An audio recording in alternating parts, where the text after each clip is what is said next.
The Korean Peninsula has been divided since the end of World War II. Two countries governed by drastically different systems that have long viewed each other as enemies. How did that happen? Let's turn back time to 1945, when Japan, which had occupied Korea for 35 years, surrendered, marking the end of World War II. That's when Korea got split along the 38th parallel. The Soviets occupied the north and the Americans occupied the south.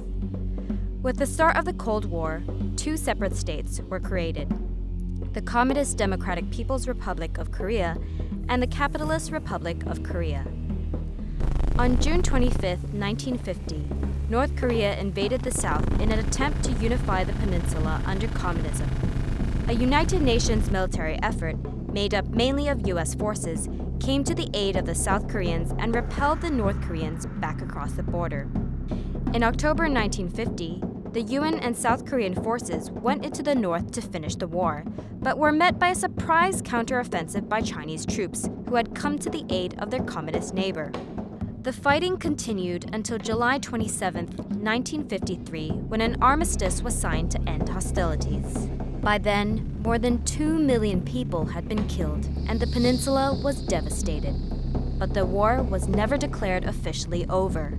In the following decades, both Koreas developed in their own ways. At first, the North flourished as part of the communist bloc, but it all came crashing down when communism collapsed across Eastern Europe in 1989.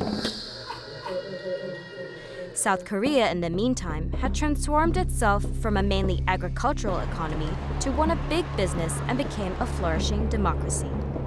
Meanwhile, both sides have maintained a heavy military presence along their border, known as the Demilitarized Zone, with the threat of the resumption of hostilities ever present.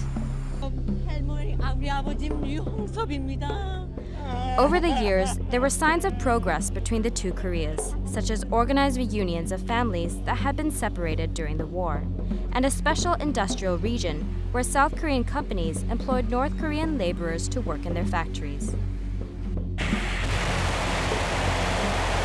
But North Korea's pursuit of nuclear weapons and missile development brought that progress to an abrupt halt.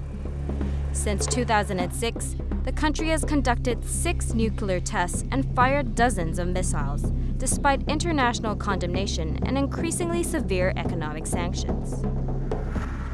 Thank you. But in 2018, North and South Korean relations surprisingly began to thaw. North Korea sent a delegation to the Winter Olympics in the South, and South Korea later sent a delegation to Pyongyang to meet face-to-face with North Korean leader Kim Jong-un.